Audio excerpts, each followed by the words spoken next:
Quanto que nós precisamos caminhar para sermos capazes de desfrutar dos benefícios da maturidade. Porque a maturidade é justamente o conforto existencial. Só ela pode nos dar o conforto existencial. Os imaturos sofrem muito mais. A imaturidade é um preço alto que se paga. Porque é a partir dela que nós somos egoístas. E sendo egoístas, dificultamos muito a nossa realização. Porque nós só podemos viver realizados à medida em que nós sabemos partilhar quem somos e o que temos. O imaturo sofre justamente por não compreender o movimento do tempo. As mudanças que a vida traz em cada fase da vida. Cada fase da vida tem as suas belezas e tem também os seus desconfortos. Mas a maturidade nos ensina a perceber o todo que temos nas mãos e desfrutar isso. A imaturidade nos traz muitos prejuízos. Quando somos imaturos, nós não somos capazes de amar. Sim, porque ela nos priva na origem do amor. A imaturidade, ela nos torna ciumentos, e quando nós estamos movidos pelo ciúme, nós não somos capazes de amar o outro com liberdade, que ninguém suporta. Ninguém suporta um amor que prende, um amor que quer para si. Então, quando nós somos ciumentos, nós ficamos privados de viver a pureza do amor. Aí nós vamos incorrer em amores interesseiros, que são muito mais desdobramentos das nossas necessidades do que dos nossos valores. Sim, porque eu posso amar por necessidade, quando sou movido pelas minhas carências, e posso amar por um valor, que é quando eu não sou movido pelas minhas carências. Há pessoas que se doam porque querem reconhecimento. O tempo todo, a partir de uma linguagem que nem é tão clara, fica pedindo esse reconhecimento. Quando na verdade o movimento do amor deveria ser: passo pela sua vida, faço bem e não volto para trazer a fatura.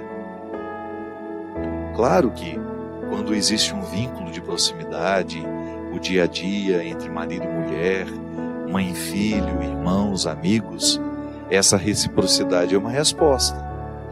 Nunca nascida a partir de uma cobrança, não, é a gratuidade.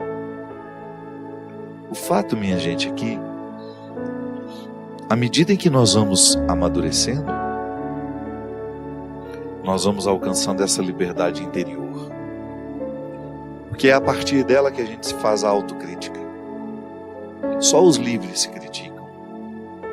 Só o realmente livre é capaz de olhar para si mesmo, perceber os seus equívocos, perceber os seus erros, perceber as suas fragilidades.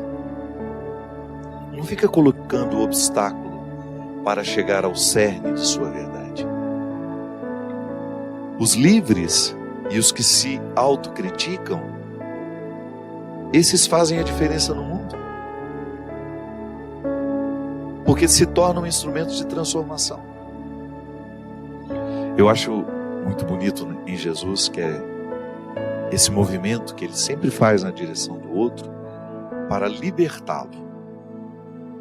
Pode observar que a palavra de Jesus, ela tinha o poder de provocar no outro um questionamento que libertava, que lhe colocava diante de sua história, diante de seus erros, diante de seu passado, mas também diante de suas possibilidades.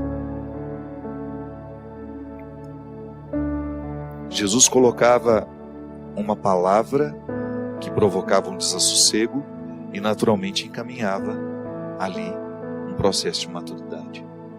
Porque nós crescemos e amadurecemos a partir do momento que nós enfrentamos os nossos desassossegos. Quando eu olho de frente para aquilo que me amedronta, quando eu olho de frente para aquilo que me desinstala, quando eu não tenho medo dos meus conflitos, E esse processo humano é naturalmente religioso. Quando eu vivo essa maturidade espiritual, se eu sou imaturo, eu vou estabelecer com Deus uma relação sempre pautada por aquilo que eu quero que Ele me faça. Eu olho para Deus e vejo nele aquele que vai me saciar de todas as minhas vontades, que vai fazer tudo o que eu quero. Isso é imaturidade. A maturidade na fé coloca-nos diante de Deus muito mais com uma relação gratuita do que necessariamente de imposições. A minha oração, por exemplo,